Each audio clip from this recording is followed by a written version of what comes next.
आकाशवाणी मध्य प्रदेश से प्रस्तुत है प्रादेशिक समाचार।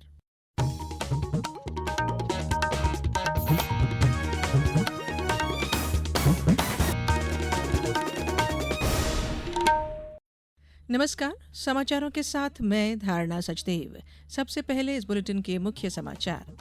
भारत और अंगोला ने कृषि, पारंपरिक चिकित्सा और संस्कृति सहित विभिन्न क्षेत्रों में कई समझौतों का आदान प्रदान किया। मुख्यमंत्री डॉक्टर मोहन यादव ने कहा, किसानों के जीवन स्तर को उन्नत बनाना प्रदेश सरकार की प्राथमिकता और प्रतिबद्धता। मेडिकल कॉलेज में स्नातक प्रवेश के लिए कल national eligibility entrance test NEET 2025 परीक्षा आयोजित होगी। और प्रदेश के विभिन्न हिस्सों में हुई बारिश, 40 जिलों में आंधी बारिश का अलर्ट।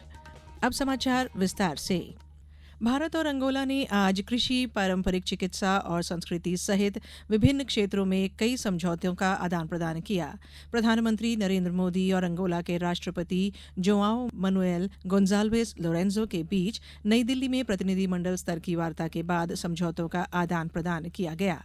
संयुक्त संवाददाता सम्मेलन में प्रधानमंत्री मोदी ने कहा कि हमने health care, diamond processing, fertiliser और क्रिटिकल मिनरल क्षेत्रों में भी अपने संबंधों को और मजबूत करने का निर्णय लिया है। अंगोला में योग और बॉलीवुड की लोकप्रियता हमारे सांस्कृतिक संबंधों की मजबूती का प्रतीक है। अपने पीपल टू पीपल संबंधों को बल देने के लिए हमने अपने युवाओं के बीच यूथ एक्सचेंज प्रोग्राम शुरू करने का निर्णय लिया है।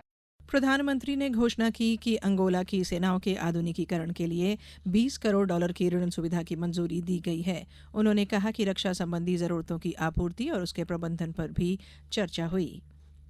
सूचना और प्रसारण राज्य मंत्री डॉक्टर एल मुरुगन ने देश भर में हो रहे कम्युनिटी रेडियो के कार्यों की प्रशंसा की है।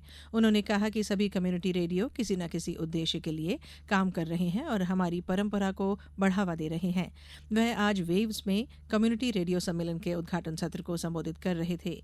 सूचना और प्रसारण सचिव संजय जाजू भी उद्घाटन सत्र में उपस्थित थे। उन्होंने कहा कि कम्युनिटी रेडियो समुदाय के प्रति समर्पण और प्रतिबद्धता दर्शाता है। श्री मुरुगन ने 10वें राष्ट्रीय कम्युनिटी रेडियो पुरस्कार भी प्रदान किए।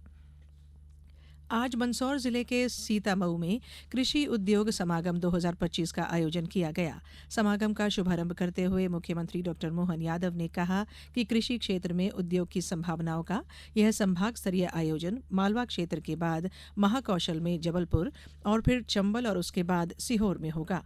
उन्होंने कहा कि किसानों के जीवन स्तर को उन्नत बनाना प्रदेश सरकार की प्राथमिकता और प्रतिबद्धता है। मुख्यमंत्री ने कहा, अब मंदसौर नीमच जिले में कोई खेत खाली नहीं रहेगा, सबको पानी देने वाले हैं चंबल माता के माध्यम से। जब पानी देने वाले हैं आपकी खेतों के अंदर, बिजली आपको पर्याप्त मिल रही है, तो आने वाले समय में आपकी खेती से और आमदनी अच्छी होना चाहिए। खेती के अंदर उन्नत से उन्नत प्रकार के बीज लगाकर सरकार की व्यवस्था में आपको और समृद्ध करना है। इसलिए हम मशीनें लेकर आए हैं। एक एक किसान के खेत में अब जो लगे वो खाद बन जाए, ये प्रयास हमारा होना चाहिए। इस प्रकार से हमको खेती करना है। मुख्यमंत्री ने जिले के चंदवासा में 33.14 करोड़ और लदुना में 33.59 करोड़ की लागत से निर्मित सांदीपनी विद्यालय और 19.31 करोड़ रुपए की लागत से निर्मित सुवासरा गुराडिया कला मार्ग का लोकार्पण किया। उन्होंने विभिन्न योजनाओं के माध्यम से कृषि यंत्रों पर आधारित यूनिट स्थापित करने के लिए हितग्राहियों को हितलाभ भी वितरित किए। कृषि समागम को कल तक के लिए बढ़ा दिया गया है। केंद्रीय कृषि मंत्री शिवराज सिंह चौहान द्वारा आज विदिशा रेलवे स्टेशन पर अमृत भारत स्टेशन योजना के अंतर्गत जारी पुनर्विकास कार्यों की प्रगति का निरीक्षण किया गया। इस दौरान उन्होंने स्टेशन परिसर का भ्रमण कर यात्री सुविधाएं, निर्माणाधीन संरचनाओं तथा आधुनिकीकृत यात्री प्रतीक्षालयों की स्थिति का जायजा लिया। उन्होंने अधिकारियों से कहा कि स्टेशन का पुनर्विकास कार्य न केवल सुविधाजनक बल्कि सौंदर्यात्मक रूप से भी प्रभावशाली होना चाहिए, ताकि यात्रियों को विश्व स्तरीय अनुभव मिल सके। साथ ही उन्होंने स्टेशन परिसर को स्वच्छता, सुरक्षा और दिव्यांग जन अनुकूल बनाने के निर्देश भी दिए। ये समाचार आप आकाशवाणी मध्य प्रदेश से सुन रहे हैं। ये समाचार बुलेटिन YouTube पर Madhya Pradesh news all India radio channel पर और Facebook साथ ही X प्लेटफॉर्म पर AIR न्यूज भोपाल पर सुने जा सकते हैं। इसके अलावा आप हमारी वेबसाइट newsonair.gov.in पर अथवा न्यूज ऑन AIR ऐप पर भी समाचार सुन सकते हैं। समाचारों में एक बार फिर आप सभी का स्वागत है।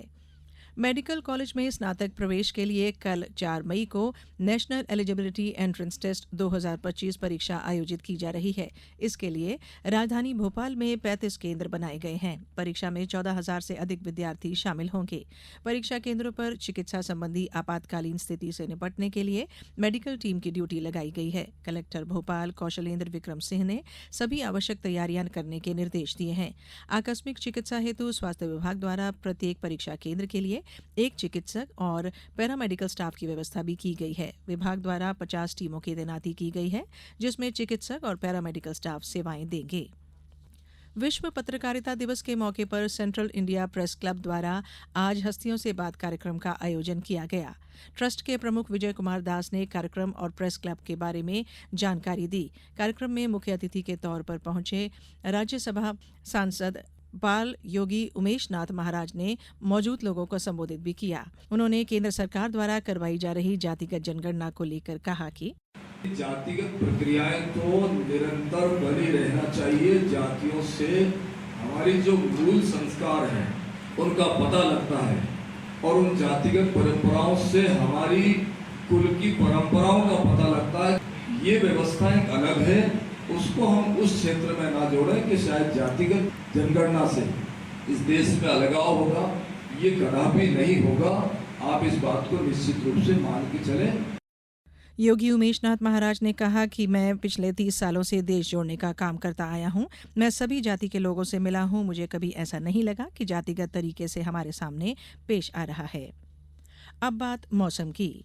आज प्रदेश के विभिन्न हिस्सों में बादल छाए हुए हैं और कई स्थानों पर बारिश भी हुई। छिंदवाड़ा और सिवनी में दोपहर बाद तेज बारिश हुई। नर्मदापुरम में सुबह बूंदाबांदी हुई और श्योपुर में ओले गिरे।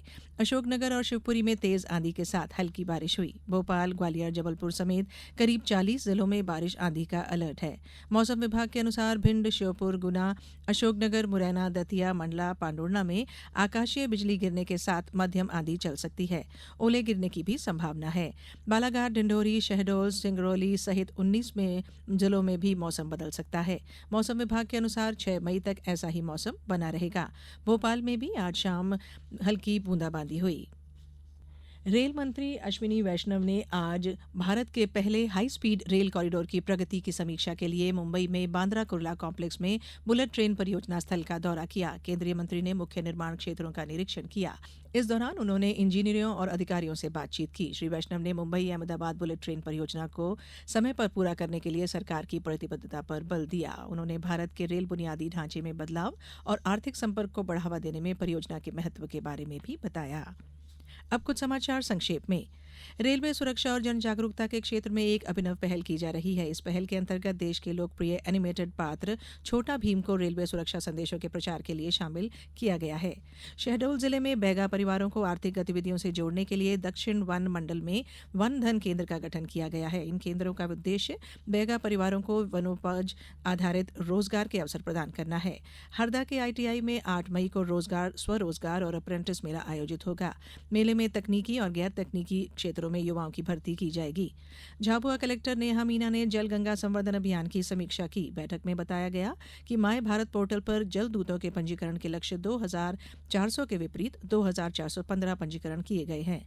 रायसेन के जिला जेल में जिला विधिक सेवा प्राधिकरण द्वारा विशेष स्वास्थ्य परीक्षण और विधिक सहायता शिविर का आयोजन किया गया और जबलपुर के रानी दुर्गावती विश्वविद्यालय में स्नातक स्तर पर विज्ञान विषय में 15 कॉम्बिनेशन कोर्स शुरू किए जाएंगे। प्रवेश समिति की हुई बैठक में 15 पाठ्यक्रमों का संयोजन प्रारंभ किया जाना प्रस्तावित किया गया है।